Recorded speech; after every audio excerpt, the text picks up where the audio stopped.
Hello everyone and welcome back to Akuma TCG. Today we will speak about the evolution of GU Luffy, his new decklist and the matchup in detail.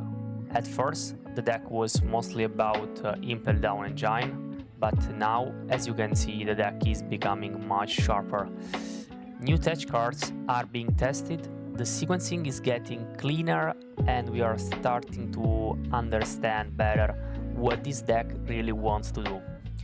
GU Luffy is not just an aggro deck, and it's not a deck that relies on a single broken play, we can say.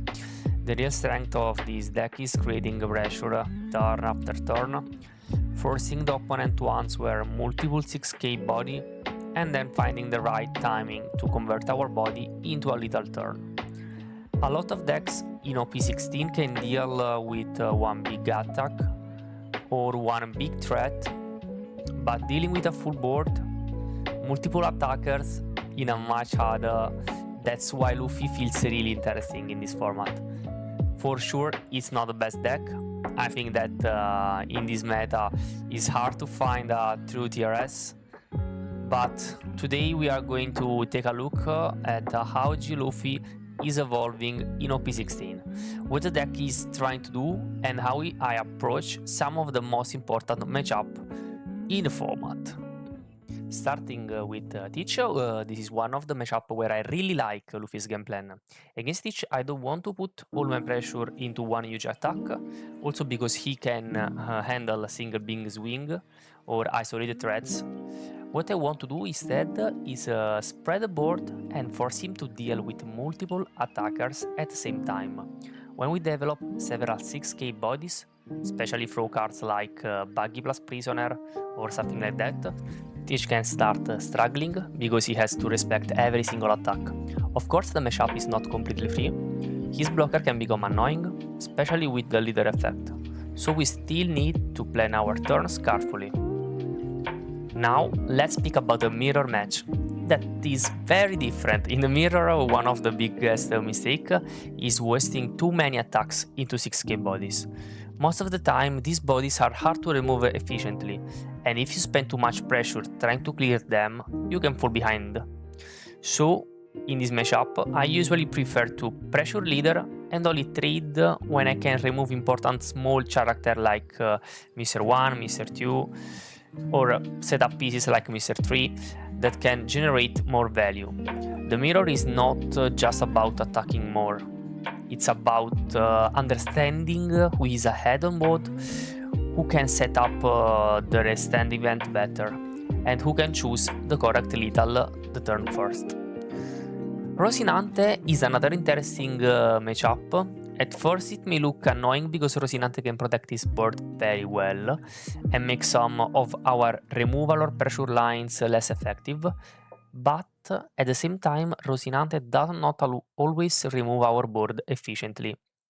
If we manage to stick multiple attackers early, especially 6k bodies, we can force him into very awkward defensive turn. The important thing here is not to panic. Rocinante can slow the game down, but if we keep developing board and force him to answer our threats, we can still create a very strong lethal setup. It's not so easy versus Rocinante, I think it's the hardest matchup after Nami, but if you prepare enough, I think that you can defeat also him. Then we have Enel, which is definitely one of the hardest matchups. Against Enel we usually cannot play a slow game forever. If you give Enel too much time, they can stabilize, heal, remove your piece and make it very hard to close the game. So the goal is to develop multiple 6k bodies earlier and force Enel to answer your body before they fully stabilize. At the same time, you need to be careful to not overcommit into removal. This matchup is all about pressure, timing, and understanding what you need to push before Enel gets too comfortable. And finally, Nami. Oh, I hate her so much. Nami is still one of the scariest matchups because triggers can completely change the game. Sometimes you can play the matchup correctly and still get punished by a trigger. But I don't think that the matchup is an automatic lose. The key is to pressure correctly, avoid wasting attacks, and understand what and when you need to commit to the board. Cards like Boa can be very important here because they can give you a strong threat that Nami cannot always answer easily. You need to respect the triggers, but you also cannot play too scared. Against Nami, the most important thing is finding the balance between building enough pressure and not giving them too much time to reach their win condition. So overall, GU Luffy is becoming more and more refined. The deck started as a simple impel down pressure deck, but now it feels much more explosive, much more technical, we can say, and much more harder to deal with when it's played correctly. It rewards good sequencing, clean resource management, and the ability to recognize the right little turn. It's not an easy deck, guys, trust me. And that's exactly why I think that this deck is one of the most interesting choice into OP16. I've also updated my Metafy guide with this new version of the decklist, and bigger updates are coming this weekend. As you saw, in this video I didn't show full gameplay matches. I mostly wanted to give you a general idea of how GU Luffy should approach the main matchups in the current format. Of course, some matchups need a deeper explanation, because just saying play aggressive or control the board is not always enough. That's why I updated the guide with a much more detailed section for specific matchups, and one of them is the Purple Enel matchup. The good thing is that this matchup is completely free, so you can check it out even if you haven't bought the full guide. Inside the Purple Enel section, I explain the matchup in a much more practical way, not only the general idea, but also what we want to do turn by turn, how we should use our Dawn, when we should develop board, when we should pressure the leader and when not, and what kind of mistakes we should avoid.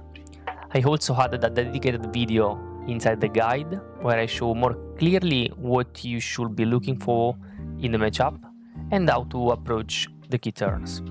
So, if you are playing GU Luffy or if you are interested in learning the deck better, I really recommend check it out, especially because this section is free. The goal of the guide is not just to give you a deck list, but to help you understand how the deck actually works, how to adapt your game plan, and how to play each matchup with a clear direction. I'll keep updating the guide as the format evolves, adding more matchups notes, more detailed explanations, and more gameplay example.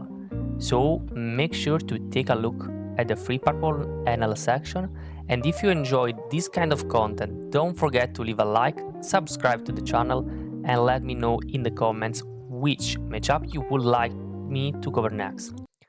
Thanks for watching, and I'll see you in the next video.